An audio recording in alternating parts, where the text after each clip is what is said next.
Lily, and welcome to the Ladybug Laboratory. And today we're here to talk about Roll49.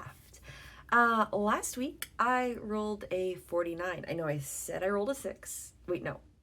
Yeah, I said I rolled. Last week's video, I messed up the one that I had finished and the one that I had just rolled. So, last week I rolled a 49 for journaling. I said I rolled a 6 for journaling, but I had finished a 6 or whatever. The point is, I rolled a 49 and I journaled because I rolled a 49. And it was really great. And I'm going to tell you about it in this shot of my desk, which you're going to see in a moment. Hello, and welcome to Desk Lily Shows You Her Craft Journal.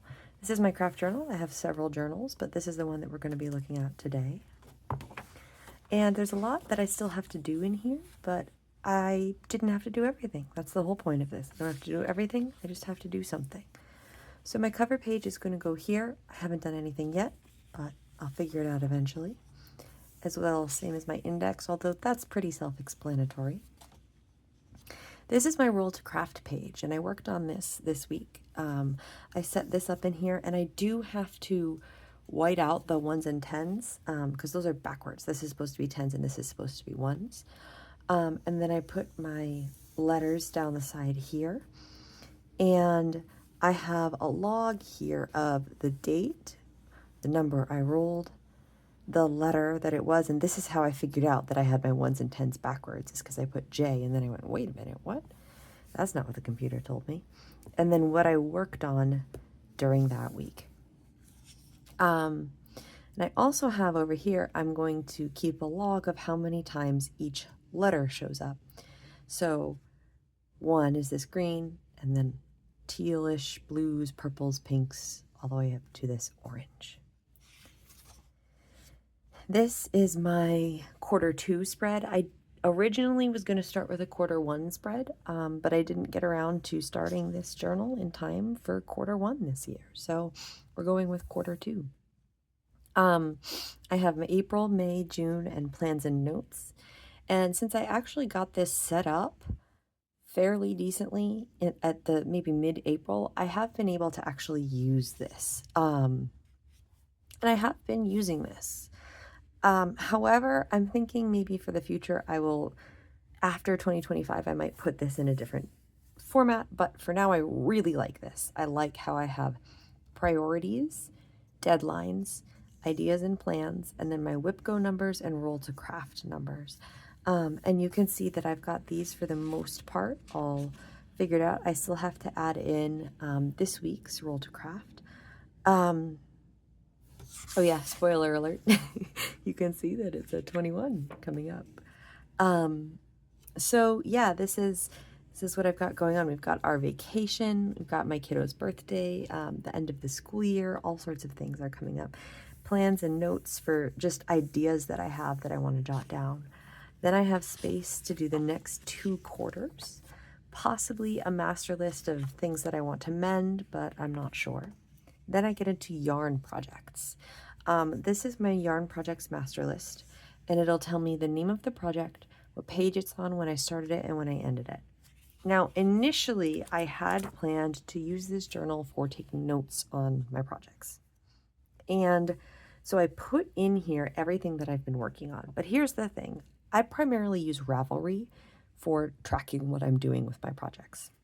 So I didn't want to keep my notes in 2 places because realistically, it was just a bunch of copying things over. And I'll probably end up going back and copying them in at the end. But we'll talk about that and how that works later. So I have checked off these because I have finished those. This one's interesting because it's the mittens and the beanie on the same line, and I've finished the beanie but not the mittens. Oh, I have finished Grid Gambit. I have to go back and fix that one. But it has the page numbers, and I have numbered some of these. Let's see. Here's some. So we'll get back to that. So then I have yarn kits and yarn ideas. This is like just a little post-it note for what I might want to put on these. I had set up these yarn pages before, And I had also set up this yarn stash page. I ended up going through a lot of my stuff over the past few weeks, so that's what a lot of this getting rid of things is. I dropped it all off at the Make and Mend place in Boston, which I posted about on Instagram. This is my yarn stash tracker, so ins and outs, and this is just the mathematical term for the change.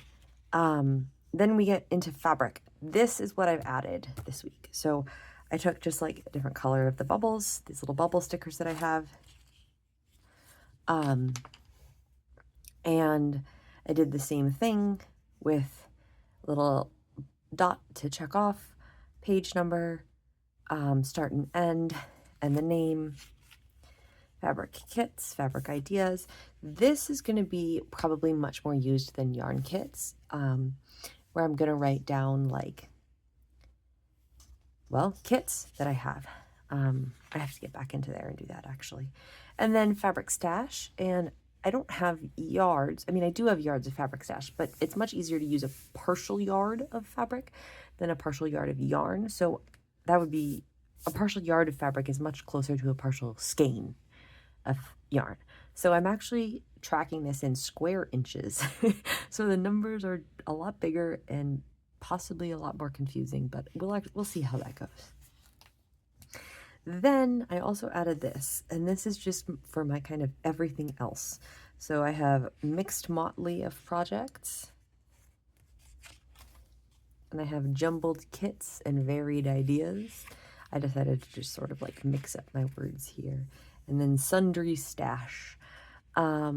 So some sewing patterns I got rid of, some seed beads that I've added. Oh, I also got some fiber. I have to add the fiber to here.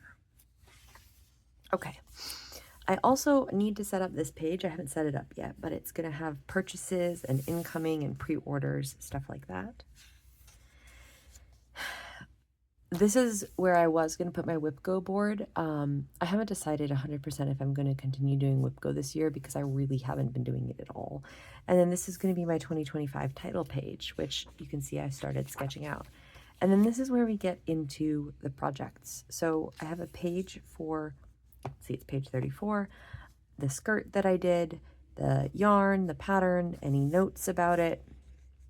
I plan to print off a picture of it and stick it in here. And same for all of these. Now, what I am hoping to actually use this for is for taking notes on my sewing projects, because like I said, I use Ravelry for taking notes on a lot of my yarn projects, but I do need a place to take notes on my sewing projects. So I went ahead and I added pages for all of the yarn projects that I've been working on this year. But I think in the future, anything that can be tracked in Ravelry will go in here when it's done. And I'm ready to copy down the information, print out the picture, and call it journaled. And then all of my sewing projects, I'm going to actually use this as a space for like planning them and taking notes on them. So that's where I'm at with that. I have not fully caught up, as you can tell, but I'm pretty happy with what I did this time around. So thanks for coming on this journey with me. Hello, back to sitting me. So that was my journaling adventure.